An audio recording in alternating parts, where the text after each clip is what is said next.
Congratulations, Zach. I heard that breaking down the tape is verified. It took me a fucking second to get where you were going, but yes, we are officially verified.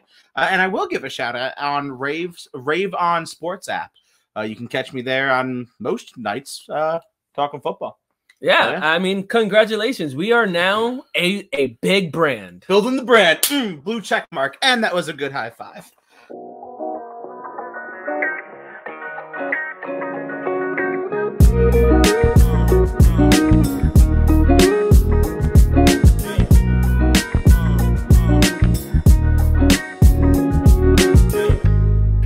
Hello! And welcome to another episode of Breaking Down the Tape. Of the fuckery. Yeah, that's pretty much... Hector read my mind, man. So, obviously, Hector, myself, Zach, Papa Smurf. But it's going to be... Today's that day. Is that day? Today's that kind of day. We're doing this. I was going to bring my bucket hat, too, but I didn't. Shame on me. Yeah. Today, behind the scenes has been ridiculous, and it will continue to the scenes. Because... whenever Hector and I get together, as we are now, for those who watch this on YouTube, dumb things occur, and we are those dumb things. And alcohol is always involved. Alcohol is always involved. That was going to be a trivia question: is what is Breaking Down the Tape's favorite beer? I'm not going to give away the answer, so you can answer it. If that could be a sub question. Maybe I'll make another graphic. You know, yeah, like bonus questions. Anyway, this week we'll actually talk sports at some point. I promise. We're going to take you around the world of sports. Well, Hector will do so. We're going to answer last week's trivia question, give a couple of shout outs to some people who answered, ask you this week's trivia question outside of what is our favorite beer. And then we'll talk about week 2 in the NFL. We've got some good games that came, some bad games that came. So we'll talk about that. But my man, do your thing. So real quick and around the world of sports, damn, I like echo in this hat. It's definitely not the hat, my man. But there was talks about Manny Pacquiao probably officially retiring. He has come out to not officially retire yet. Mm-hmm. So keep a lookout on that. I mean, he is getting old and he's still fighting and he does a bunch of shit. He's like the president or governor or whatever to his like. Well, I was going to say he's a senator, but he's running for president, from what I understand. That's I think, part of the retirement. He's going to be running for president of the Philippines? Yeah, I know he's from the from the Philippines. I was not sure. But I know he was in, like, the politics stuff. And, like I said, he's getting old. He's, like, somewhere in his 50s. Like, how are you 50-something? Like, and, I mean... rest in peace to my great and late grandfather. He was 55 when he went. Pacquiao was like 56 and he's still throwing bows. That's what kills me about like fucking athletes. And I say it every time we talk about an athlete's age. 56 is not old, but considering he's been boxing for like 30 years, he's old. Like how many more? Yeah, like how many more fucking hits to the fucking dome piece can you take? Yeah, I'm surprised his shit is not scrambled. He's like the legitimate Rocky Balboa. You know how many times that man's gotten blasted in the fucking head? The 410 Rocky Balboa. Getting out of damn, my app just fucked up. Boxing. I'll shoot over for once. A little shout out to the college football. So talking to some guys on I bet you on the app. I bet you on the Glide app, you know, some guys that we used to associate with on another app that I no longer banned from name. I'm banned from saying. And I told him, I'm like, I'm not the hugest college football fan, but you know what? For you guys, I'll start paying attention to some games, and so this weekend I actually looked and watched a couple of games. So for me, this weekend I watched Coastal Carolina and Buffalo. Okay, and they were up here in Buffalo. Okay.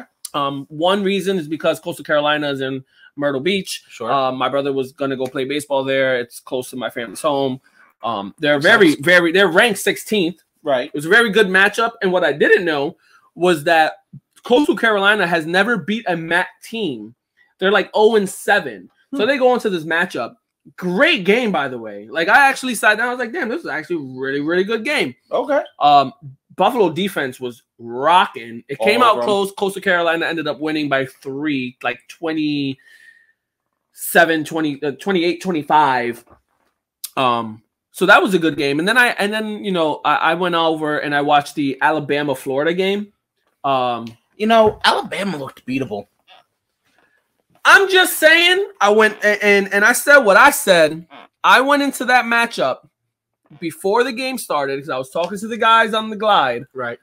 And I told them, I know Bama's probably going to win, but I want Florida to win. I'm rooting for Florida to win.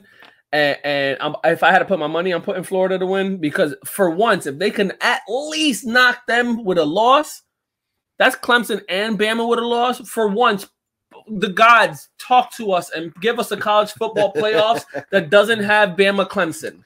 I don't know. On that app that must not be named, we had someone a while ago say that that Bama wasn't even going to make the national championship. So, I mean, maybe. Hey, maybe. And then, I think that's madness, but maybe. The final game I ended up actually catching was a small portion of the Penn State game. Their whiteout game, as I believe. Holy crap. Yeah. Like Penn State plays football, bro. They play. They play. Football. And it's crazy to end the topic of the college football here. I saw that they're coming out with the new rankings. Mm-hmm. And Bama might not be number one in this new ranking that comes out. Yeah. I've heard for them to drop as low as number 4. I don't know about 4. I think honestly the lowest they would drop is 2, but I mean still. I've heard as low as 4. I've heard teams like Iowa, Georgia, and Penn State all making the leap over them. I think that madness would absolutely ensue if that happens. I would agree with maybe Georgia in that sense, and maybe you can make a stake for Penn State. I'm not too familiar with Iowa. Yeah, if Iowa jumps Alabama, the madness will ensue. But when it comes to Penn State, their next, I want to say, 4 matches are all ranked opponents. Okay. So if let's just say over the next 2-3 weeks, they take out 2 or 3 of those opponents going into the next matchup of the ranked. Maybe. Yeah, I mean, maybe it's very well possible. It's very well possible. Going over to a very, very interesting NBA that just came out. JJ Reddick. Duke superstar. Like he goes anywhere in North Carolina, he probably eating for free. He eating for free. 37 years old, 15 seasons in the NBA. Played for a few teams, I want to say. He played for the Magic, the Clippers, the 76ers, the Pelicans, the Bucks, and the Mavericks. Most recently on the Mavericks, right? I believe, if I remember correctly. I want to say so, because he was on the Pelicans for a while with Anthony Davis. Right. That's just for my own do I know something about basketball kind of thing. But anyway. Perfect. Amazing 3-point shooter. I think he has the Duke's record. Perfect. 15th in the NBA in 3-point range in the NBA, which is not way better than I thought he was. I'm not gonna lie. He's a sharpshooter coming out of Duke. Fair enough. And if I'm correct, out of his 15 years, last year was the only year in his career he didn't make the playoffs. Okay. If I'm correct. Okay. So like I mean, not saying that he went out there. Duke's all-time leading scorer. You know, which is free throw accuracy at over 90%. He got, he got in 13 pro seasons, he got to the NBA Finals in 2009 and dropped a 40 bomb. Wow. So, I mean, he could never win it, and he was not Kobe, Michael, and a superstar, but for his career to be able to make the playoffs almost every single season in his career, be able to see the finals and taste the finals, top 15 in 3-point. Right. I wouldn't hate on it if I were him. Good career for him. If you say Hall of Fame, I say maybe a few ballots go by before he gets in, but we can talk about it. That seems fair. Staying with the NBA, we have Klay Thompson making great progress in his rehab, coming back from his multiple injuries. I know he's a great player, but I don't think he's going to be what he once was. I can agree with that. I don't think, like, everybody thinks they're going to come back and the Splash Brothers are going to be the Splash Brothers of old. Nah.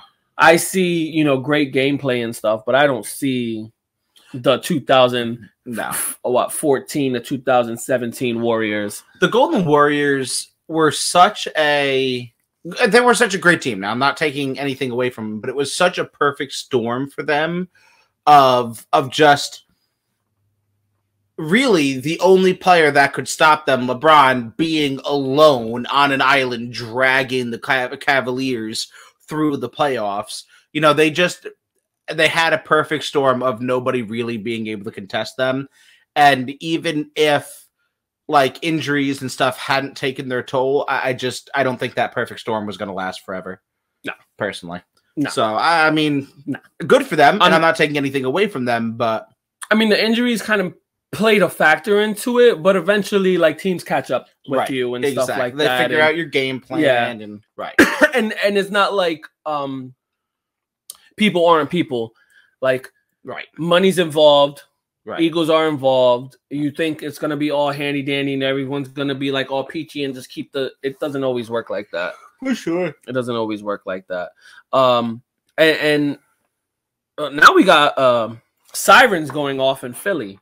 Oh, there's havoc in Philly. Ben Simmons is not happy. Clearly. He has apparently for a while now had told the front office that he don't plan on playing with them no more. And he believes that his last game played has already been played. So I remember seeing at the end of the season something to the effect of he wasn't happy and his future in Philly was being questioned. Now, whether that was something that like Philly writers were talking about or something like real people were talking about, I don't, not necessarily sure, but for him to come out so strongly and say, well, I'm just like, we're done. Like, I'm not playing another game for you guys, no matter what the fuck happens. That's a pretty solid stance. I mean, in my sense, it's like, you still watch TV. Right. As much as you try not to like watch ESPN as an athlete and all that stuff. Right. You hear the talk, you hear the rumors, you hear all this. Of course. And if you're one of the two main stars on your team, and since the minute you guys have gotten together, all the talk has been, if there was a trade to be made, you never hear Joel Embiid's name. It's Ben Simmons every single time. Like, how would you feel? Like, yo, I'm fucking done. Fuck it. I'm out of here. Well, I'm out of here. Like I so witty put it before, sometimes you have to take a step back and take a look at yourself. He does need to take a step back. Realize that there are reasons why your fucking name is. Now, maybe Philadelphia is a terrible organization that doesn't know how to manage a team and all of these things. Maybe that's true. Maybe it's not. I'm not the basketball guy to fucking ask. But when those things happen, maybe you should look around and be like, all right, what's my shooting percentage? What's my, like, what are these numbers? Why am I the guy who's being mentioned? How come I'm not being mentioned? Or how come I'm not being mentioned? You're a 6'8" point guard, right? Who, granted, rebounds great, assists great, defense great, but you can literally take this man, put him on a ladder, and tell him, just drop the ball, it'll fall in the basket, and he'll miss it. Mm-hmm. He'll miss it. That's what I'm saying. Like, maybe you have to look at yourself for a second and be like, all right, there's reasons. Yes, I can be mad at my organization, but there's reason. And you're like, oh, maybe it's just his 3-point shooting. Maybe it's just his mid-range. Yeah. The man can't hit a free throw. Yeah. He couldn't hit water if he fell out of a boat. Like, it's kind of bad. Like, it's kind of bad. And we're not here to hate Ben Simmons, but like, there's reasons that your name is I'm just saying, one of the worst shooters I've ever seen in my life, or form, like at least the form and way he shoots, was Sean Marion from the Mavericks. If you don't know that name, look it up. Look up his jump shot. My man shot better than Ben Simmons. My man, he ugly. He shot like that. Like it was just it was so weird. Ugly. So weird. But he makes more baskets than Ben Simmons. That's kind of pathetic.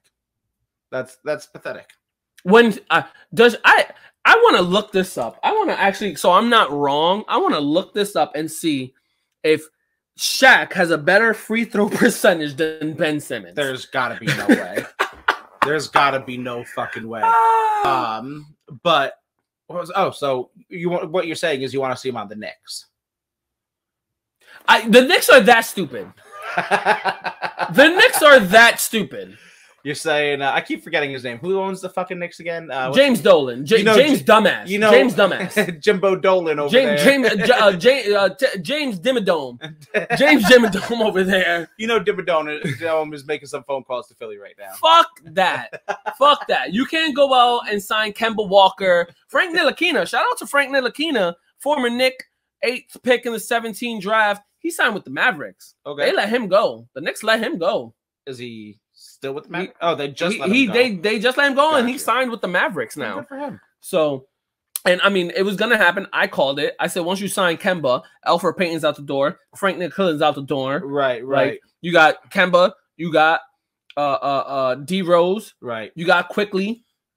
You got guys that can play the position for sure. That actually can play the position. You're gonna have Ben Simmons. So now Ben Simmons can take his ass. They'll burn down the garden. And he might as well play old school small forward, where you barely do jump shots, but you dunk a lot and you get rebounds and play great defense. Like. So you're saying there's a chance, but not on the Knicks. Not on the Knicks. No. That's not our game plan. That's not our game. He can go to Boston. Go to Boston and fuck up their world. I'm okay with that. Go to Boston and fuck up their world. Go to LA. If you really the LA and Brooklyn Nets, they want to fucking go to one of those teams. They want to go and try to build the fucking super powerhouses. Go over there. Watch him go to the Lakers and shoot 100% from the field. Just start going. LeBron just teaches him how to be the new Ray Allen. Oh my God. I'm going to eat my fucking words. Bro, that would be nuts. Do you have anything else for Around the World of Sports there? Last thing, and ultimately, of course, the MLB is coming down to its last 10 fucking games. Right now, we have the Yankees in a series with Texas. We have and tonight's the second game of the 3-game series. Then after that, they play Boston for 3 games, and then they play Toronto to end the season for 3 games. Must-haves. Because they're down by half a game right now. So as of right now in the wild card spot, Boston has the number 1 spot. They're I want to say a game above Toronto. Okay. They're a game above Toronto, who has a second wild card spot, and the Yankees are a half game back from Toronto. Okay. So we got to go out here. We need to fucking these wins. We need to beat the shit out of the Texas Rangers. Right. Then we need to go and at least take 2 out of 3 from Boston. Yeah, need these wins. We need 2 out of 3 from Boston. For sure. And then we can hopefully go into Toronto. And at that point, Jesus, take the wheel. Yeah, for sure. For sure. Maybe Toronto benches all of their starters and only uses Toronto's definitely trying to fucking get up in that bitch. Get the Yankees the fuck out of here. They're definitely trying to get in that bitch. Oh, shit. I'm still rooting on the Yankees making the spot and Toronto making it and bumping and Red Sox. But the Red Sox do have the easiest schedule remaining. Excuse me, Corona. They do have the easiest schedule remaining. And look what I just said in the last. You have all 3 division rivals playing each other. Yeah. And that to end the season. To end the season. Yeah. I mean, well played by MLB scheduling, but it makes Yankees fans, Red Sox fans, Toronto fans all pucker their assholes for the. And it's crazy because all that talk from Boston. Oh yeah, they're earlier in the season, and then you're fighting for your life. Granted, just like we will. You will, or Toronto will. We'll all ream on the other team. Oh, yeah, the guy who's left out, for sure. We'll all ream on him. But for sure. We get extra credit because you ran that high rise in the early of the season. Well, we were telling y'all, yo, tranquilo, papi. Right. Tranquilo. Remember, the Yankees are the worst team in baseball. None of their championships matter because they were all before, the 1920s. and the Yankees suck. So, but here we are, a game and a half back. So. But we have been playing like shit. We need to pick it up for sure. Garrett Cole played a horrible game the other day. What, 7 earned runs over like 3.5 innings pitched? Ugh. Severino's back. We're gonna put him in the bullpen. We need, the bats have been playing well, but we need to keep it going. Yeah, that's for damn sure. For sure. And then when you look at the rest of the, pretty much the rest of the playoffs for the MLB, they're set. Right. Which is crazy because the Dodgers are still fighting for that spot in the NL West against the Giants. Right. But they own the number 1 wild card spot, and they're like 15 and a half games up. So can we, by the way, real quick, because I don't want to spend too much time, we talk about like the meltdown by the Padres? Just very briefly. Yo, Machado was about to throw hands. Fuck, I got money on Tatis. Easy money. Oh, hell no. I'm putting my money on Machado. No, Tatis. Machado giving work. Nah. You see how thick Machado is? Yo, he putting you down. Quick, man. Nah. Machado gonna pick you up, choke slam your ass. I still got money on Machado. He gonna grab you by your fucking Predator dreads and drag your shit around the diamond. I got money on my boy Tatis. But no, the Padres are melting the fuck down over there. That's what happens. Like you said before, you said a perfect quote. People are people. People have egos. And when you start losing and you can't get everybody on the same page, this is the kind of shit that we start to see. This shit, my head's big. We're tripping through the woods. Anyway, but yeah, so that's all we have for Around the World of Sports. Let us know what you guys think. Give us a moment. I think I have to take a shit, and we're going to go bring back some trivia. Go Yankees.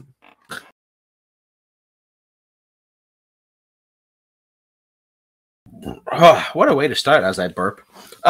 So last week's trivia question was, who was the oldest player or person inducted into the Pro Football Hall of Fame at the age of their induction? The answer was... I was wrong. Yeah. I was wrong. I think you went... But I picked one of the... I think we looked up the ages. And it was like the second to second right one. But the answer was Ed Sable at 94 years old. And he founded NFL Films in like the 60s. And it took him until like... I don't have all the information up in front of me. It was until like 2014 that he was inducted. Like literally, like bro, you put NFL on fucking film, right? Bro, you're in like a mid-season. Yeah, mid-season took him till 94. Mid-season, you're going inducted with the old class that we just inducted. Yeah, right, exactly. But Ed Sable was 94 years old, so we got 2 answers. Both on Facebook. Sarah, my wife, was correct with Ed Sable. She cheated. She totally guessed. She cheated. And Joe Maldonado, I've noticed. Since you've been on Joe about cheating, he's been getting them wrong conveniently. Yo, you see that? You see that? We love Joe. That's why we make fun of him. Joe was wrong, obviously, with Gale Sayers, but not, and I think that's who you had as well. So not a bad question. Hector will be reading this trivia question because he was the one who came up with it. Oh, all right. So for you guys who are experts, verified experts, don't go cheating. I'm watching your computer screens. I seen your tablet, all that porn and shit. You might want to delete. At least go on incognito mode. Yeah, come on. Who was the only Heisman Trophy winner on the Raiders roster in 2013? And the reason mostly that we're having Hector read this one is because he A, did come up with it, and B, I got it right. Yeah. I was searching. I was like, oh, this one sounds pretty freaking dope. Yeah. And it we had like a 5-second pause, and he was like, but I think it's this person. Am I right? And I was like, okay. Oh, I see you. Yeah. See, I pull out random fucking pieces of knowledge. Yo, I'm just saying, it's the luck of the ring. It's the luck of the trophy. We're in the aroma of the trophy. This aroma versus aura thing has got to be one of my favorite things to come of the last couple of months. Great. Anyway, so one last time, who was the only Heisman Trophy winner on the Raiders roster in 2013?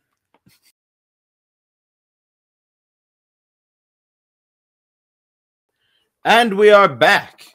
In case you missed it, week 2 of the NFL season has happened. And there is a lot to talk about. It bugs my mind. You made it 17-game season, and in week 2, half the NFL is hurt. So, I mean, yeah, let's talk about like key, like overarching themes before we even get into the game. So I feel like this has got to be one of the most ridiculous amount of injuries that we've seen to date, and like turnovers. I feel like, and now I haven't done the research on this. You guys are more than welcome to. I feel like there has been the most turnovers in this first 2 weeks of football than there ever has in any first 2 weeks of football ever. I've never noticed really the turnover thing, but just that injury part is mind-boggling to me, how every game, each team had someone going down. So, and that's why I said 17 games, because it makes me go back. I'm like, fuck, we're making a 17-game season. Right. We barely made it to week 2. Right. Are we, as the NFL and NFL fans, just going to be limping through those finals? Are we going to be by the time we get to week 17, like, these teams aren't the teams that should be there. It's the teams that scratched their way to get there because everyone else was hurt. And like, we'll all of a sudden see, an 0-16 team scratch and claw their way to a playoff position because everyone's hurt. Yeah. No, I agree wholeheartedly. And another thing that I want to talk about, and I don't know if it was just good scheduling or what, these Thursday night games have been nothing. And maybe it's because we're doing Thursday night lives. Maybe we should do the full game. But these Thursday night games have chef's kiss. Hey, don't say that after the Panther a Texans game, right? Because we have a barn burner. Because we have yet to find someone that wants to jump on breaking down the tape. Yo, because are there any fans to the Panthers and Texans out there? Big facts. Are there anyone? If you haven't noticed, SOS 911. Someone please call 911. If you haven't noticed the theme, every Thursday night live during the season, we're trying to get on, fans and followers and content creators and podcast hosts, all who are fans of one or both of those teams that are playing. Our search for Panthers fans and I tried fans. Angel. Angel wasn't very happy. I saw that on Angel wasn't very happy. I tried him. But these Thursday night games, and I'm sorry, the girl who talks sports, by the way, go back and watch that live on YouTube. She was fantastic. She's a Giants fan. That game did not go the way she wanted it to at the end there.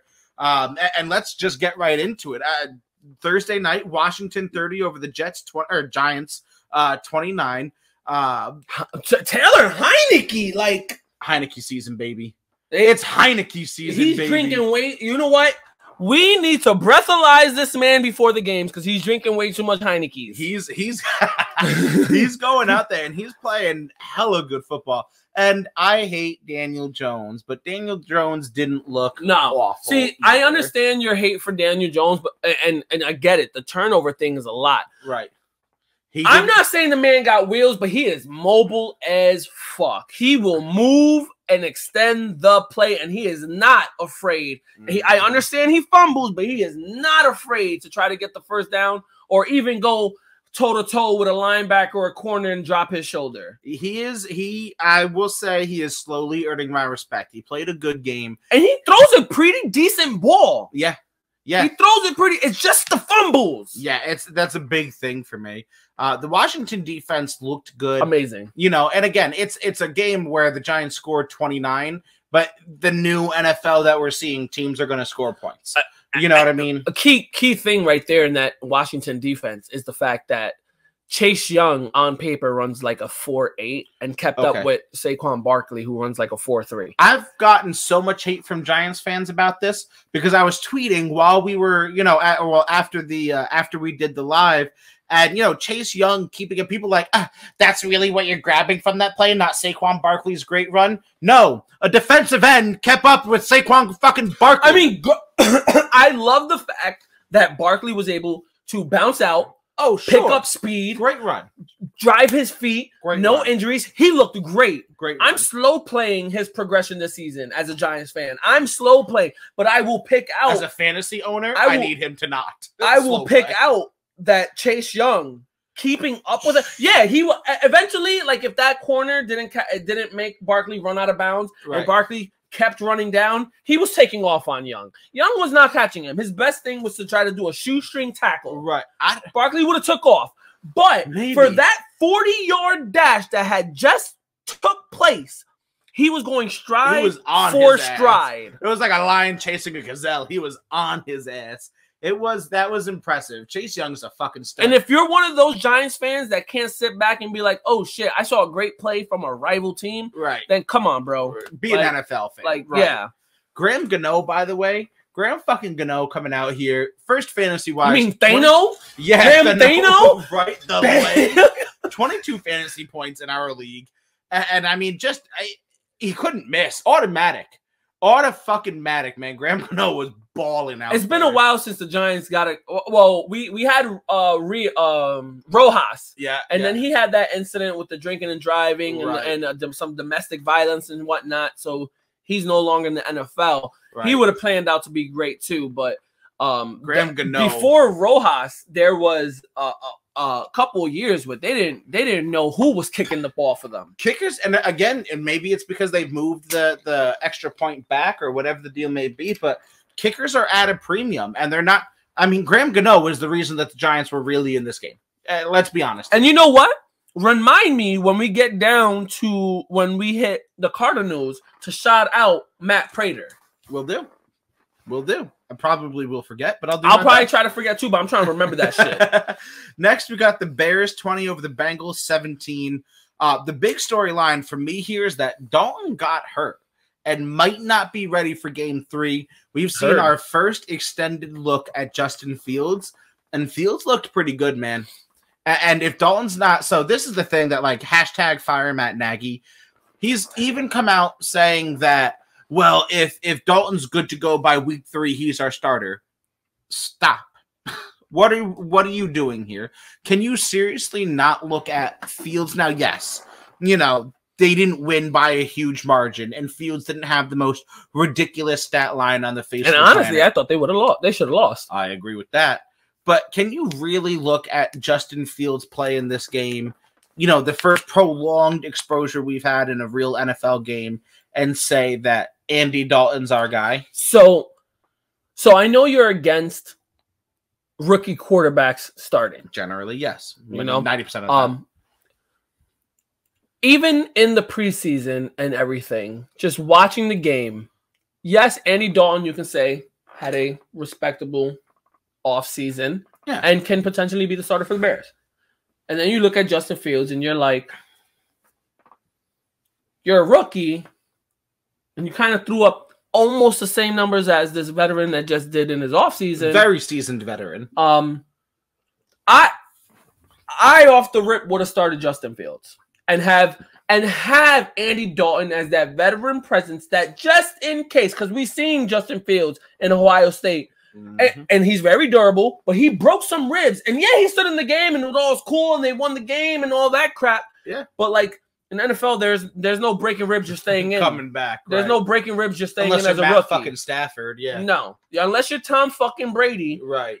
There's no breaking your ribs and you're staying in the game as a rookie. That's fair. You're coming out and Andy Dalton could step in and do what he needs to do. Right on. Like this was bound to happen. And actually, you can kind of quote me on this. One of the receipts are there. Go back into the breaking down the tape episodes. I said it. By about week 4, Justin Fields will be the starter for the Chicago Bears. He fucking should be. So let me clarify a point that I've always made. In a perfect world, rookie quarterbacks should never fucking start. In a perfect world, you should be drafting your quarterbacks wherever you feel the need to draft them, but having a veteran there so that they can slowly learn the game over that first year. Obviously, that's not a realistic thing. Now, the Bears do have, like we've talked about, Andy Dalton, but let's not pretend that Andy Dalton's like the veteran that you want to learn from, right? This isn't Alex fucking Smith here. Like, it's just not the guy. You got to give him credit. Andy Dalton got a winning record as a starting quarterback. Right. But that's one of those things that like you look at stats and be like, haha, that's a lying stat. Yes, it's true, but it lies. It lies. You know what I mean? And again, you just can't convince me that the Bears are better off with Andy Dalton on the field. You just can't. You absolutely cannot. I just feel like Justin Fields extends the plays a little bit better. It's generally, you can kind of say in most of the games, if you watch both of them in the times that they've been on the field, all right, they're kind of been even. Right. But in Justin Fields' game, you see more. You see the extension. You see the explosiveness that can happen if he's veteran enough or trained and he learns. Right. And like I said, and I want to talk about the Bengals because the Bengals should have won this game. Joe Burrow, and I was watching the game for a little bit. They were up, they were leading, and then at the last minute, the Bears took over. But the Bengals kind of lost this one. For sure. So how do we feel about all of the Joe Burrow talk that, we heard in the preseason about him not being prepared for the NFL, that he is not looking the same after his injury? How do we feel about that talk? Bullshit. Agreed. Bullshit. He came into the league last year balling, and if he wasn't if it wasn't for the fact that he tore his ACL and got his shit fucked up, he would have won Rookie of the Year. Right. He would have won Rookie of the Year easily. And possibly a couple other awards. But what the Bengals still need to do, I mean, yes, everyone's like, fuck, why'd you go Jamar Chase and not get line and protect him and this and this and this? And yes, I get the complaints and the goods and the bads of both. Why'd you go for Jamar Chase and why'd you not Penei Sewell? I get the goods and the bads of the both. But at this point in 2 games into this season, I say start looking at the market and get some help because I'm seeing O-line fly off the board. Fly off the board. There's multiple O-line getting hurt. Yup. I can name 3 off the bat that are on 2 New York teams. Mm-hmm. And I seen them turn around and Giants signed 2 O-line just this week. Mm-hmm. So don't let these guys just walk. If you need, the Bengals need to find someone to help that line and keep Joe Burrow up the entire season. And it's a common theme that we've talked about and that you've really hammered the fuck home about this LSU connection between Burrow and Chase. My God, how fucking good is it, though? I'm of the firm belief that Jamar Chase was trolling everybody, that he was intentionally dropping passes, that he in the preseason, that he intentionally said dumbass shit that made us all of us, even myself, I'll own it, go, bruh. I question Did you really just say that shit? The ball's too big and you can't see it because there's no white lines? You just said that shit out loud to the media? The best part is crackhead. I think he trolled all of us. The best part is they have yet to lock down their connection this season. That's what I'm saying. This is just this is we're going off of our previous connection in college right now. Yeah. But let it sink in. Yeah. Let the offense really sit in. Let Joe Mixon get healthy and start opening up the run game. Still not a Joe Mixon truther, but I get where you're coming from. No, I'm not. You know what it is with Joe Mixon? He's not super elite great, but he's not horrible. He is a reliable, that's fair, sustainable, that's fair, and an effective back. That's fair. He's gonna go out and he's not gonna rush for fucking 1,300 yards and give you 15 TDs. Right. But he's gonna get you that 800, lot of fucking touches, and he's a receiving back. So he's gonna go out there and get his fucking dump passes, and he gonna make his moves. That's fair. He gonna get you 800 rushing yards and 600 passing yards. I take that. That's fair. Over just a solid 1,000-yard rusher. That's fair, and that does take a lot of pressure off of Burrow. But he does get injured, so we do need a for sure. I like I said, I'm not a Joe Mixon truther, but I do agree that he is good. He is above the standard if he can stay healthy. He's a middle pack back. I'll give it to him. Solid middle pack back. I'll give it to him. Browns 31 over the Texans 21. This is no shock here. The big storyline for me, and I'm not sure if you watched the game. I didn't, but I saw this highlight. The Texans have the ball. It's 3rd and 18 or whatever. throw a little slant, whatever the deal was. They get like 17 yards back, but there's no. It was like a 3rd and 10. Throw a slant, get 9 yards, and there's a penalty. There's a holding. So either it's there's a defensive penalty, whatever it was, but they had a chance to accept or decline the penalty. They get the penalty on the 4th and 1, and they still decide to go for the field or for the punt. So they accepted a penalty they declined a penalty that put them 4th and 1. Their other choice was that they had a 3rd and like 18. They get the 4th and 1 and still punt. So basically, they punted on 3rd down because if they accepted the penalty, it's 3rd and whatever. Yeah, why would you not just take the 3rd down and try to get closer, try to get a little closer, and then punt? Right. Yeah, they just like completely fucked. Like if you're gonna take that penalty, then you're either digging your nose in the dirt and running that ball down the fucking middle, right, or you're pulling some bullshit out your ass. That's what I'm saying. And getting some slant route or some fucking quick fade route or some shit where you throw the ball up and pray and hope. Mm-hmm. They have the chance to relive the down or at least get that much closer on 4th and go for it. And instead, essentially, they punt on 3rd down.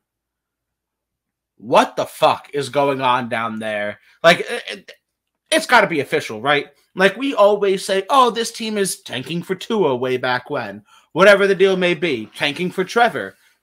This has to be the embodiment of tanking. What is it, Macaulay down there is the head coach?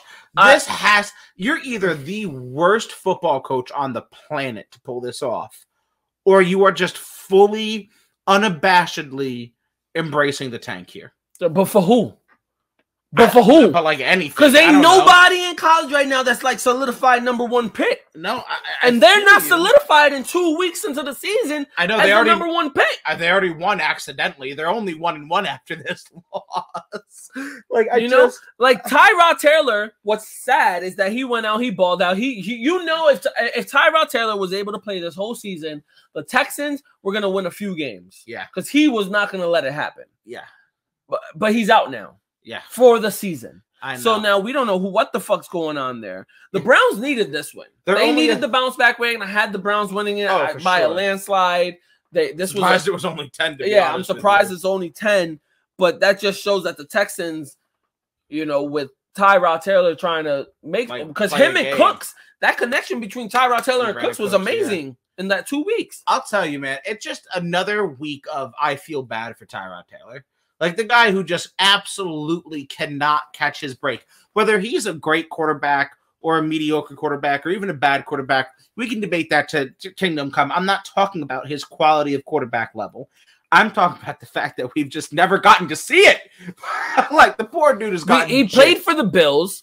And yeah, he took them to the playoffs for the first time in forever. Yeah. And since the 90s. Yeah. And then he goes over to Cleveland, where he loses the job to Baker. Yeah. Then goes to the Chargers, where he has a starting job, and the doctor fucking goes out and sabotages him, and loses the job to a rookie who now.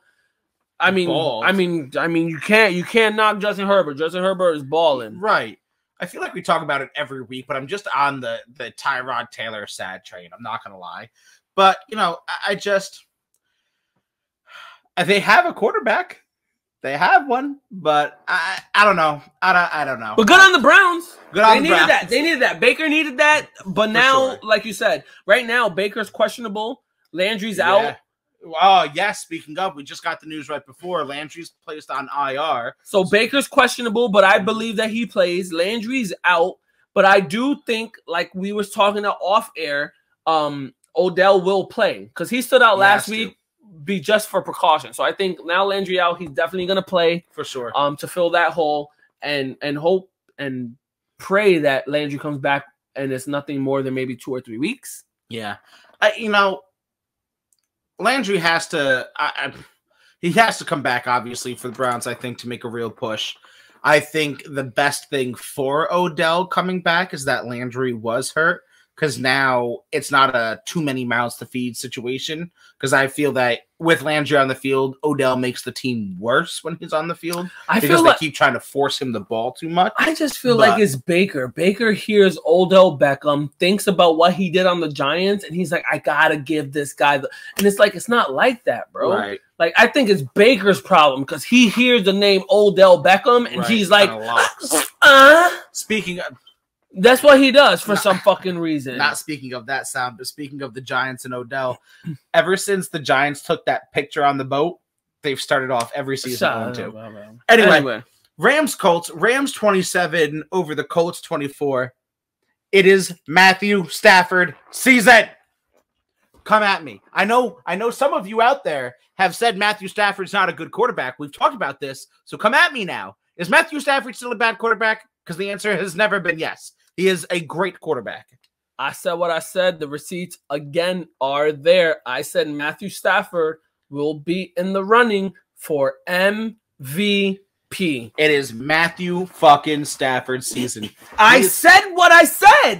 God damn. I must be an analyst expert. I must be a football NFL. Where is my fucking contract? We'll talk. We'll get on the line. We know Goodell's number. We'll get on the line. We'll get you an analyst.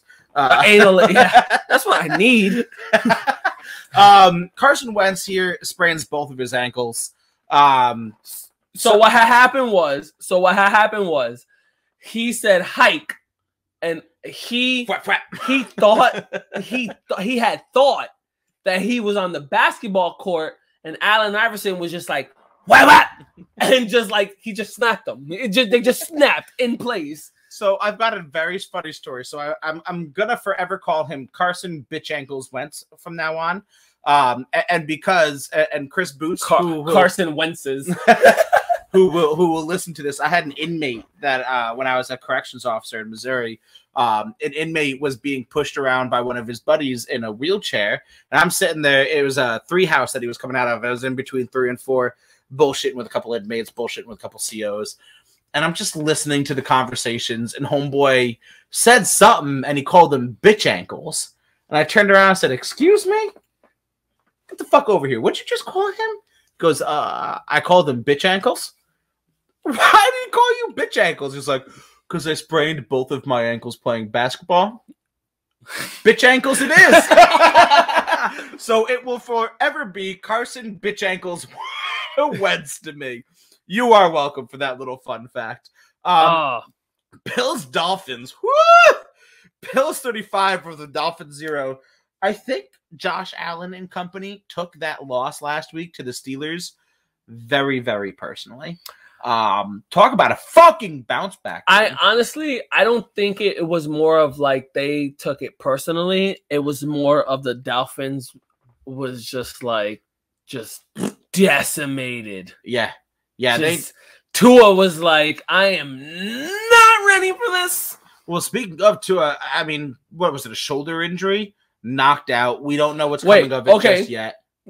If it is a shoulder injury, let's rewind real quick. How many times in Alabama we had shoulders, ribs, that ridiculous I think another hip. Mm-hmm. I think another. I think he's had like 2 or 3 shoulder injuries. So that's kind of my question here: is when do we become concerned about the long-term toughness, viability, health, whatever you want to call it, of Tua?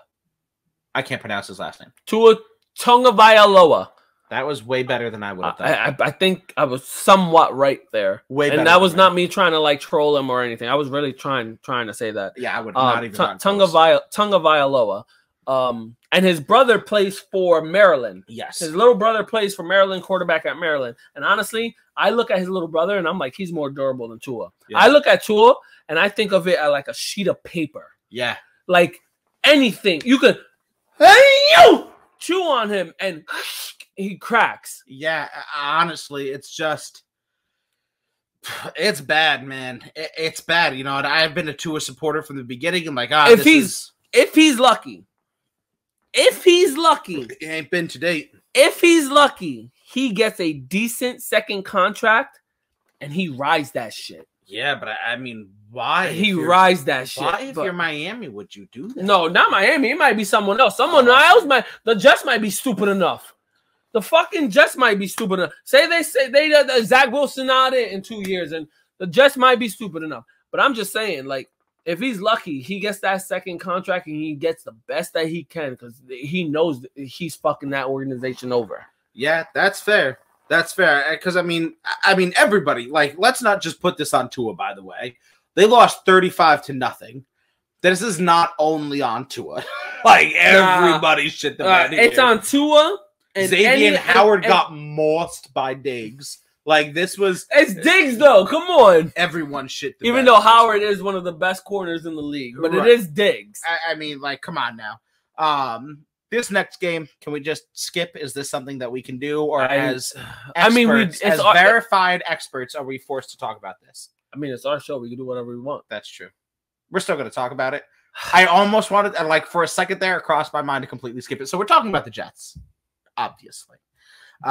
They lose 25-6. Check out my articles on theofficialbutthole.com. I was not completely wrong. I was trying to guess that it was going to be like a 27-19 game, but the Jets offensively just could never get, like, here's my issue. The Jets offensively did fine. The Jets as a whole did fine. The offensive line, bro, first run of the game, first play of the game for the offense, 8-yard run. Second running play of the offense, like 12-yard run. The offensive line last week compared to this week, like 2 different fucking levels. The offense came out there and did good things. Zach Wilson came out there and butt-fucked this. Now, he threw 4 interceptions, 0 touchdowns. At the time of his 4th interception, he only had 4 completed passes to his own team. I know. Yes, I know. And that defense did everything possible to keep it as close. Oh my God. They gave him more than enough chances. The Jets easily by halftime had about like 6 or 7 chances to score a touchdown. The Jets should have been down by 35 at half. Easily. But they also should have been up by 35 easily. Honestly, though, because keep in mind, 4 New York turnovers, and the Patriots didn't even score 28 points. So there were 4 times that they could have capitalized on a touchdown and scored 28 points alone off of the Jets' turnovers without ever factoring in an organic Patriots drive. And they only lost 25-6. The Jets' defense played outside of their fucking minds. Phenomenal. Now, there's only so long they can keep that going, though. Ain't that the truth? And now we have to, because this really all focuses around Zach Wilson, right? Because that's what this was about. First of all, let me say, Bill Belichick came into that game 21-6 against rookie quarterbacks. Now, I looked up the list, and it starts off understandable, and then it gets fucking ridiculous. It starts off with names like Ben Roethlisberger, Russell Wilson. Makes sense. It ends with names like Colt McCoy, Tua. Doesn't make any sense. Mark Sanchez is in there. Geno Smith is in there. I think I just named all 6. Because he plays them. He plays the Jets. The Jets are playing. Geno Smith? No sense. Mark Sanchez was in 2009 when they went to the AFC Championship. That was his rookie season. Makes sense. That was his rookie season. Right. That makes sense to me. Geno Smith.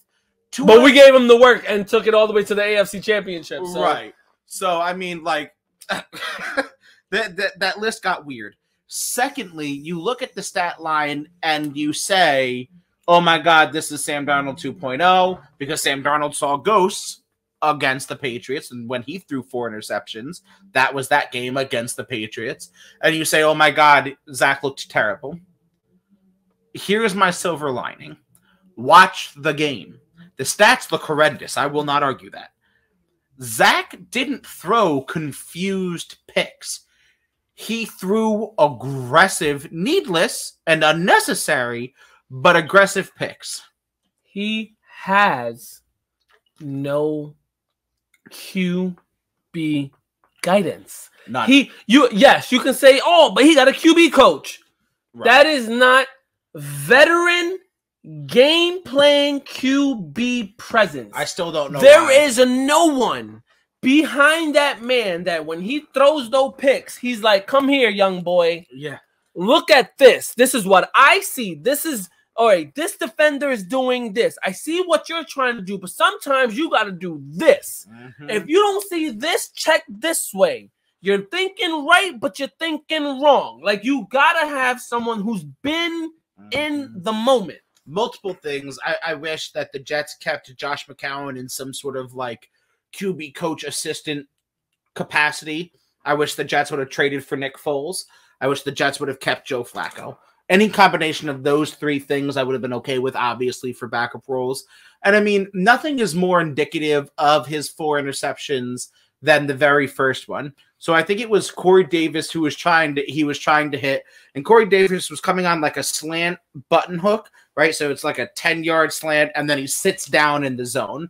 Now whoever the defender, J.C. Jackson, was perfect in stride with Corey Davis. But when Davis sat down in the zone, J.C. overshot it a little bit.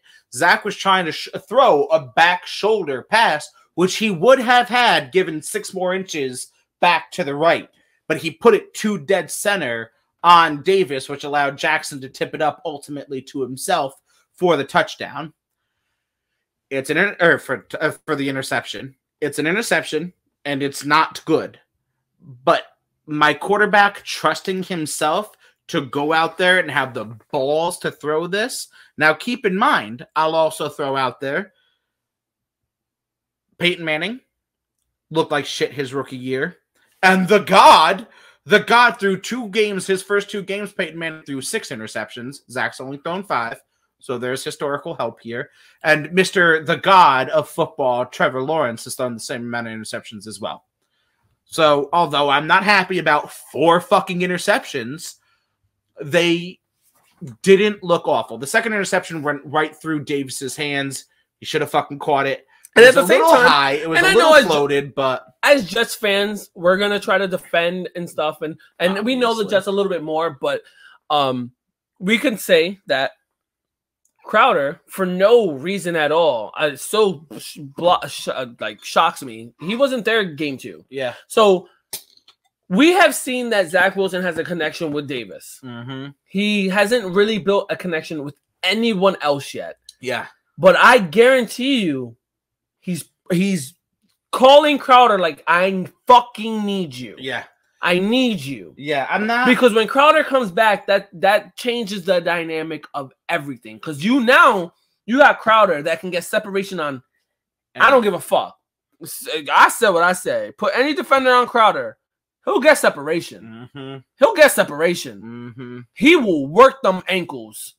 Yeah, and Davis is just powerful and speedy. So if you don't have to defend, now that you're focused on Crowder so much, Davis could do what he really wants to do. Yeah, no, for sure. I mean, I'm not. Now I get it. I'm a biased Jets fan, and I'm definitely on the Zach Wilson hype train. It wasn't a great showing, but nothing about the performance and even the post-game interview caused me to be like panic mode. Because he didn't say dumb shit. He was confident. I guess I'd rather have you confidently throwing interceptions than scared and not understanding what's out there. Every interception he threw, he knew what was there. He just trusted himself a little bit too the fuck much. His third interception, he had Elijah Moore on the sidelines, and he was baited by J.C. Jackson, and he tried to float it because Elijah Moore was a corner route. And he was about 4 or 5 yards behind JC. And you could tell Zach knew he was there and tried to put it up and over, but fucking ducked it and just put it too short. And Jackson was able to go up and go get it. Wilson needs to learn, you either throw that shit where only your receiver can get it or right the fuck out of bounds. Like, I mean. And you know what? And to not just cock ride our Jets, because that's what we were ultimately running to at this point. But Mac Jones, man, he is as accurate as you can be. And I fucking hate giving compliments to the Boston teams. But Mac Jones has been exactly what me and Zach have been telling people he was going to be. Yeah. He's out here. Look, he went out against the Jets. and I think he was he incompleted maybe 6 or 7 passes. He was like a 22 for 27 or some shit like that. And the game prior, same thing. His accuracy is almost as great as what they're saying Zach Wilson shit is. 73 to 75%. It was where he was sitting for completion percentage. He's not turning the ball over. The offensive line looks amazing because the run game with running backs that are nobodies. I was about to say, like, they're not nobodies, but they're nobodies. Like, now let me say, the biggest knock that I've heard on Mac Jones, because he looks great. His first 2 games, he's had a plus 70% completion percentage. Now, a lot of it can be given credit to Josh McDaniels, the offensive coordinator for the Patriots, because they've called easy, smart, intelligent games for Mac. But that's what you fucking do. You set your homeboy up for success. Why are you going out there and telling a rookie, all right, I got 1,000 fucking plays for you. Learn them all. Fuck? All right, no. First of all, let's see what the defense is going to react to you. Let's go out there. We got 10 plays. Let's see how they react. And by halftime, if they react a certain way, we already practiced 5 more plays. Let's throw those into effect. And he is executing those 10 plays with precision and excellence and intelligently. Like, I don't know what That's what I wanted for Zach. Right. I don't know what more you want out of Mac Jones. Like, all of this hate, all of this. The mac and cheese. I like that nickname. That's the nickname I hear all day. It's like mac and cheese. Yeah, my man mac and cheese, man. Lobster mac and cheese. But I don't know what more you want out of, but that's Bill Belichick for you, right? Clean, simple. And he's a defensive mind, so you know he's going to come out and put a good defensive game on your team. Yeah, so I mean, it was just a good game. I don't know. We're not verified experts. Yeah, well, I'm verified. Technically, our brand is verified, so we're both big brand verified. 49ers 17 over the Eagles 11. This was closer than I expected. I like how you put Gucci Garoppolo. This was closer than I expected it to be. So props to the Eagles for that. But to Hector's point, Gucci Garoppolo does look good, man. He looks like he's back on top. He looks like he's king of the castle over there. You mean he's over there trying to not lose his job to Trey Lance? You think he's over here like, all right, I got that little turtle head. That shit, like if you're running from a serial killer and you can kind of feel them about to grab you, but you're just out of reach and you're like, no. That's what he's doing right now. He's out there trying to ball. But hey, maybe that was Shanahan's mindset from the beginning. He never drafted Trey Lance. He traded all 3 of those number 1s. I said this last week, so I just want to clarify how ridiculous my statement's about to be. He traded like 3 number 1s to move up to that spot to draft Mac Jones so the Patriots wouldn't get him, just to try to trap Trey Lance in the end so that the Patriots got Mac Jones, which is ridiculous in and of itself. But maybe he only did all of that as part of the long game to push Garoppolo to be GQ's Man of the Year and Quarterback of the Year. I mean, let's see how far it goes. Because right now they have some hits. That's another team that just caught some injuries. Right now, Mozart out again. Yeah, Raheem Mostert. How many times does the 49ers running backs go into that system? That's one thing. Kyle Shanahan might be a great offensive coordinator and head coach, and you know that system and what they do. But their running backs, they treat them like fucking garbage. Well, that's and honestly, that's always been a trademark of the Shanahan system, from the dad Mike to the son Kyle, is that they don't really value running backs. Running backs have great careers when they're there, but they don't really give a shit about them. They beat them to a dozen. They don't give a damn about them. Yeah. And then every running back, like Mozart is a very good back, but every single season, early in the season, he gets hurt. Yeah, it's a shame, and we're going to see what Trey Sermon is capable of. But that Elijah Mitchell, yeah, he looked like he played a promising game when he came in, and he probably should get the fuck out of San Francisco before they ruin your career. I was gonna say maybe they bring in Frank Gore, but Frank Gore's out there trying to box people now. Celebrity, I don't know if you saw that. Hand of God. Oh, yeah, like, I'm not fucking with you. He's into boxing now. He's trying to set up a match. I put my money on Frank Gore. Ageless. He coming in.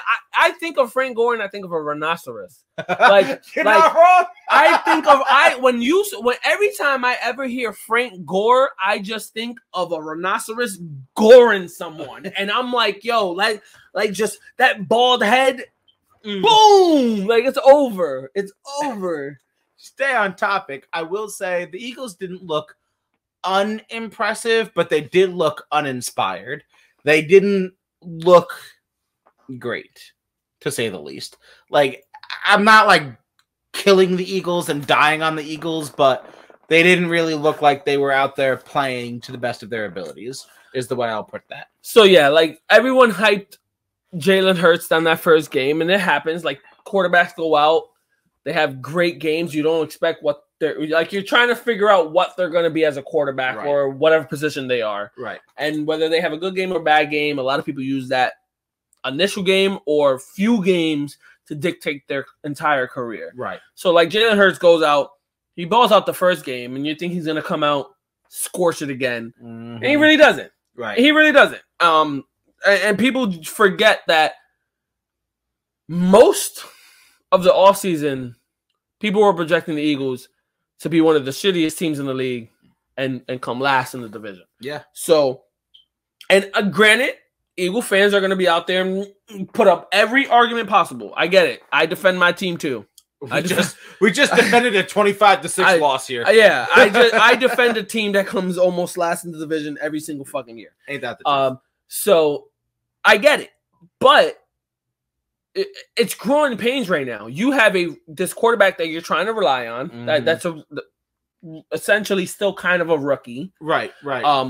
With a rookie number one wide receiver, even though you got the connection from college like Joe Burrow and Chase. Right. And then the system that you're trying to run, that you're trying to change completely, because I feel like what they were running with Carson Wentz is a completely different fucking system from what they're running right now. For sure, because Jalen Hurts has more, in my mind, more playmaking ability than Carson bitch ankles Wentz ever has. So to me, it's like I still think the Eagles are gonna do shit for this season. That's fair, but they have the talent and to kind of they need to make some more moves, and because like, come on, what you have at tight end? Goddard. You barely use them. They still have Zach Ertz, oldest sin. Which essentially you almost try to trade. Yeah. No one wanted him, so you're just holding him on the roster. He doesn't even start for you. You're running Goddard. Fair enough. You're treating Ertz like a fucking black sheep. I think if Ertz, you put him on another team, he feels rejuvenated and expired, and he balls out again. To the Jets? I would love it. I would fucking love it. Yeah, because we don't really have a blocking tight end that can fucking have hands. I'll take it. We got who doesn't need to be a number one. I'll take it. It's better than what we've got now, Ryan Griffin and Tyler Kroft. But let's move on to the Raiders. 26 over the Steelers 17. What the fuck? Is Derek Carr good? Yo, be careful, because Wyo's on a rampage. Ghost, Hugh Hefner, whatever you want to call him. He on a rampage. Mr. Popsicle? No, it was not Mr. I know who Mr. Popsicle is. He was Mr. Popsicle. It was not Mr. Popsicle. Bullshit. It was not. Bullshit. It was the Gooch. No. It was the Gooch. That's why I said you gotta get on Glide. Boy. You gotta get on, and then I seen Gooch do the. I was like, you slide, mother. I told you I got to glide, bro. Anyway. Yeah. So Derek Carr, do we, as NFL fans, and maybe because he's been in the same division as Phillip Rivers, Patrick Mahomes, do we hate Derek Carr too much? Is there unappreciation for Derek Carr? I've always said he was better than his brother. I've always said he had better game than his brother. And you know what? It's like proven in fucking life. Right. The younger brother is always probably better than the older brother. Does not play out for me. Sorry, Brennan. But not for me either. Because I'm not a boot ass bitch in the Marine Corps. I became something of worth. Yeah, now you're on a podcast. Like an asshole. Verified. Verified. Where's my brother? Where's my brother? What? Where's my fat ass no neck Macho, brother? where you at? Where you at? You just a sheriff in Georgetown, South Carolina. Yeah, we're a verified podcast on an app. And you're just a sheriff, bitch ass. This is why I love it. We warned you from the jump that this was going to get dumb. It started dumb. Anyway. To answer my question, do we hate Derek Carr too much? But that's the thing. Like, Derek Carr he's good, but the team around him wasn't the greatest either. I still think he's not like the greatest, but what they're building is a team build. Like, you got a bunch of people that you're saying Josh Jacobs not that good. Derek Carr is not that good. Henry Ruggs not that good. Renfro's not that good. Yeah. Darren Waller, he can be one of the superstars. By the way, can I like take a moment to stop ESPN here?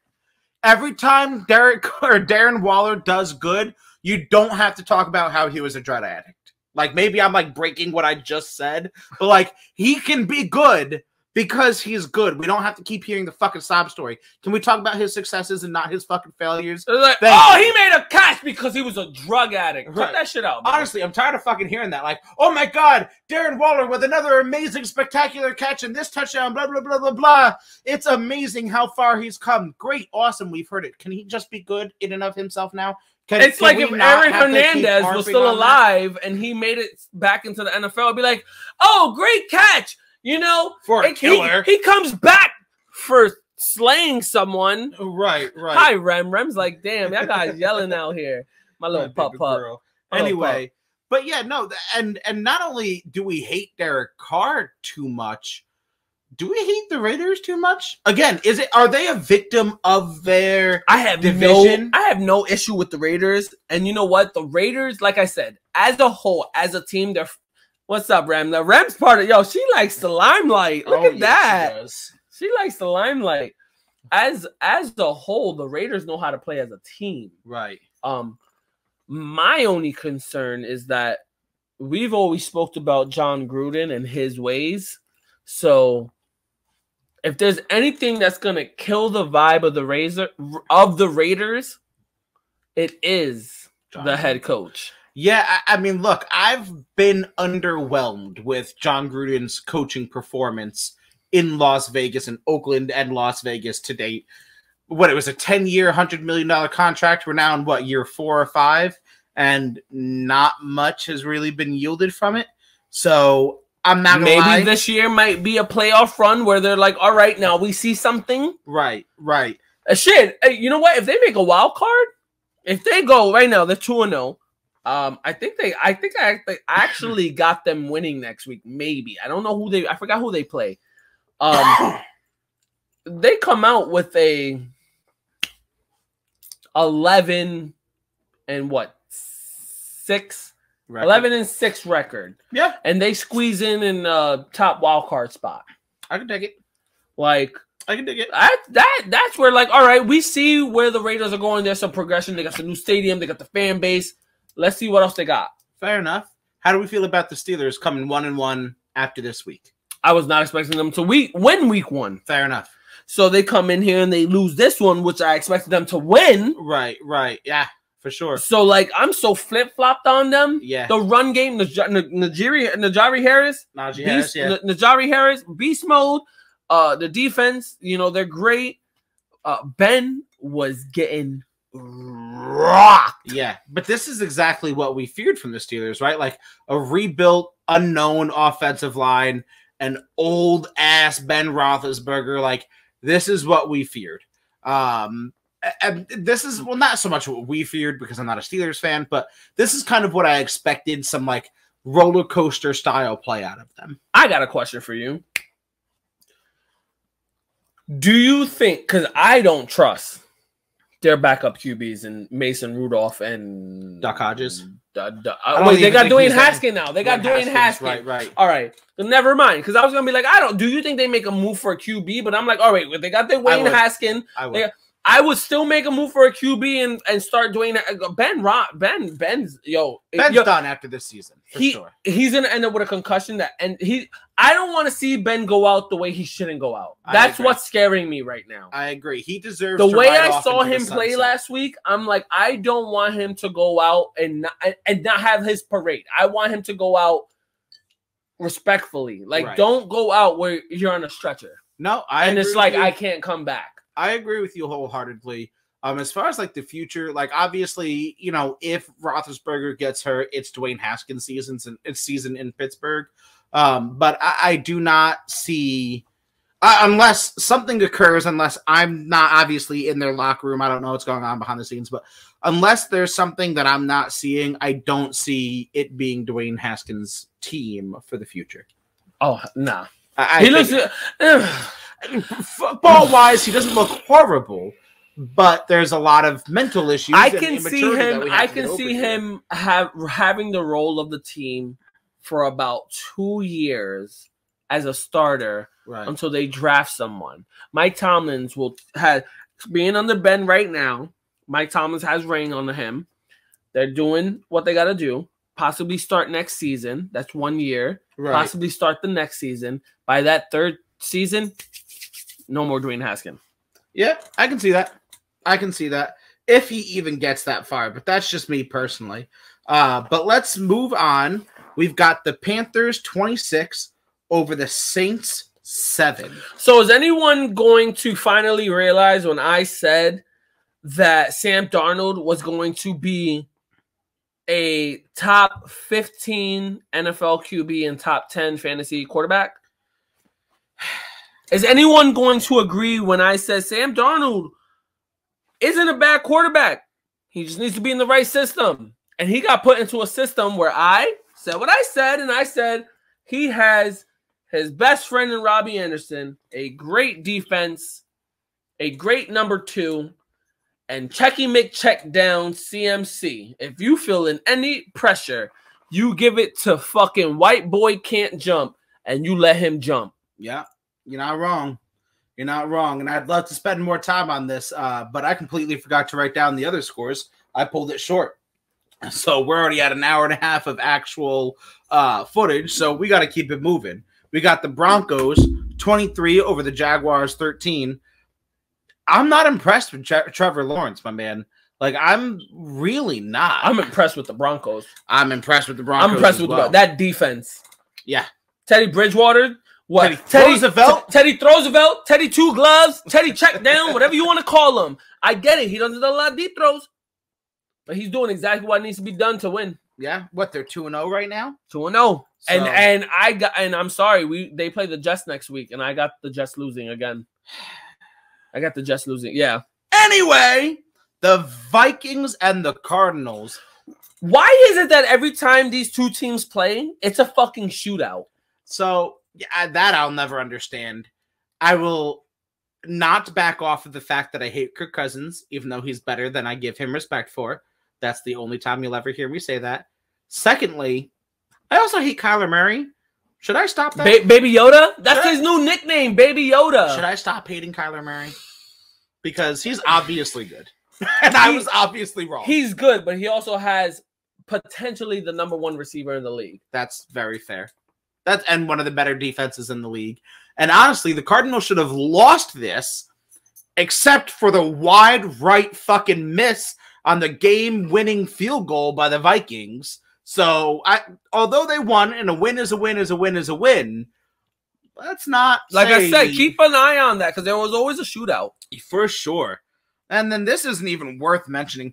Tom Brady needs to, Atlanta needs to file a restraining order against Thomas Edward Brady. That's only a misdemeanor. It's only a misdemeanor, and then after the second offense, it becomes a felony. This is the second offense! They need something more, but that's only within 600 feet. This was a 48-25 victory. He doubled the them. Buccaneers over the Falcons. He doubled them. Just about 2 points short of. And threw 5 touchdowns. I'm more worried about next week matchup, Rams Bucks. I wouldn't be as worried as you think, my man. I wouldn't be as worried as you. I got the Rams winning next week. Do you? Yep, I do. You're gonna bet against Tom Brady? They're in LA. Fair enough. Fair enough. And Matty Stafford, did you not say it's Stafford season? Yeah, but that's again, Thanos still won. Cut it out. No, he did not. No, he did not. The Cowboys beat the Chargers 20-17 on a game-expiring field goal. Very fucking disappointed because I needed Justin Herbert to Justin Herbert disappointed me. This is one of his disappointing games, but it's okay. He deserves to have a disappointing game. This is the second game in a row the Cowboys defense doesn't look atrocious. Now, last week they lost to Tom Brady. You got to give some allowances, right? They held the Chargers to 17 points. I was mad. I mean, yeah, because you have Herbert on your team, but Cowboys defense might not look fucking shit. Awful. Even in the pick'em, I had the Chargers winning. Man. Yeah, I shit the bed in the pick'em again. Oh my god! And that touchdown that was negated from Herbert fucked everything over. Yeah, for sure. He threw a solid pass, so I think it was Allen. And it was negated. Speaking of negated touchdowns, Julio Jones was in, and you can't convince me otherwise. The Texans win 33 over the Seahawks 30. That was a crazy. This was a crazy game. The fucking what was it? Overtime? Yeah, yep. Overtime. The fucking back. Oh my god, they both should have won. Sarah asked me after the Titans punted the first, because they had the ball first and they had to punt. Sarah asked me, she's like, "All right, so." Who do you think is going to win? I'm like, well, now it's any score wins. I'll take the Seahawks. They're going to drive down the field and they'll be just fine. I was wrong. And first of all, DK got hurt. DK got hurt in this game. 50 bomb Lockett had a game. Yeah. 50 bomb Tyler Lockett had a game. So does that mean that we're wrong? No, we're never wrong. We're never wrong. Verified. We're never wrong. You can't be wrong if you're verified. We're never wrong. But, I mean... I did call that one of the receivers on the Titans were going to have a breakout game, and it was Julio Jones. Julio Jones was in, and you can't convince it. Go back and watch. He was unstoppable. The third quarter? His feet were in. That was a touchdown. I'm sorry. You can't convince me otherwise. Chiefs-Ravens. Chiefs lose in a stunner to the Ravens. Thanos can be defeated. 36-35 Ravens over the Chiefs. I mean, there's two ways you can look at this. The first way is as a Ravens fan and say that the Chiefs just had no answer for Lamar Jackson. None whatsoever. After actively losing the game last week, Lamar Jackson comes out here and actively wins the game for the Ravens. Or you could look at the Chiefs driving down the field in the final 2 minutes and Clyde Edwards-Helaire fumbling the ball away as the Chiefs lost this. You take your pick. You take it how you want it. I take it that it was a fucking great game. And finally, Lamar and the Ravens got over that hump. They were able to beat the Chiefs. And I take it as a thing as, yes, the Chiefs probably should have won. Sure. And keep their dominance going. But I take it as also, this is 2 games in a row where I'm saying that teams are starting to catch up to the Chiefs. Yeah. Yeah, again, I mean, the Chiefs had to win last week on a last-second interception. The Chiefs had to win this week on a last-second drive. They wind up not being able to do it on a last-second fumble. But, yeah, I mean, now it's the Browns and the Ravens, the Browns who could arguably have a better roster than the Chiefs overall. So, I mean, they've had 2 gunfights right out the gate, and they're 1-1 in them. Then last night, shout out Ravon Sports again. I hosted this sideline chat for them. Woo, woo! Unfortunately, verified. Unfortunately, I had to represent the Lions, which is not only unfortunate because it's the Lions. I would have just shout out them the whole time. And secondly, that's what I did during the Jets game. And secondly, I hate Jared Goff. The Packers beat the Lions 35-17. Aaron Rodgers needed it. Yeah. He needed the comeback. He was just showing you, like, week 1 was just like, oh, my God, like, fluky. But the Packers... goddamn, Aaron. The Lions went into halftime 17-14. This was a game in the first half. And for a very quick second, I found myself thinking, well, shit, they might win this. Aaron Rodgers heard me. told me to promptly go fuck myself. He said, "Is that your final answer?"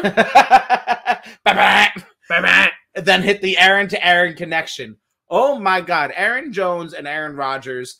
The first touchdown pass to Aaron Jones was one of those like little forward tosses. Yeah, the bullshit, the little bullshit that counts for a completion. The ball hits the quarterback's hands and then he hot potatoes it. Yeah, that's bullshit. That's bullshit. Forward pass. But you know, and then Aaron Jones both of these defenses, even in the first half, didn't really seem to have an answer for the opposing offense.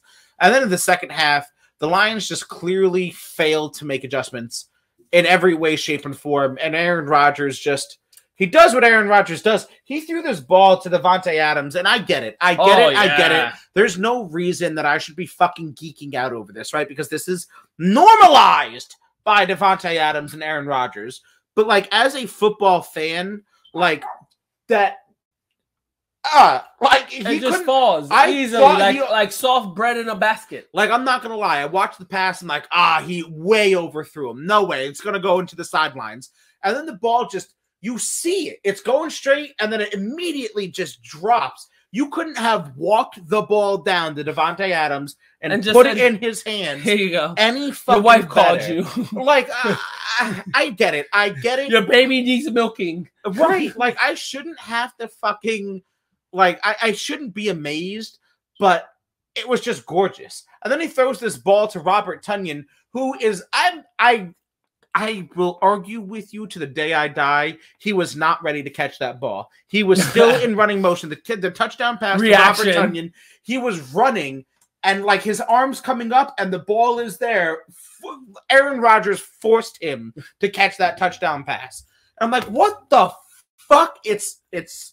I get it. Watching Aaron Rodgers for this period of time, none of us should be surprised. But I watch games like this, and it's like, it's Madden. He is MVP. You're on All-Pro. He is rating MVP. It's like he flips it on and off. The first half, he's like, all right, let's keep this close.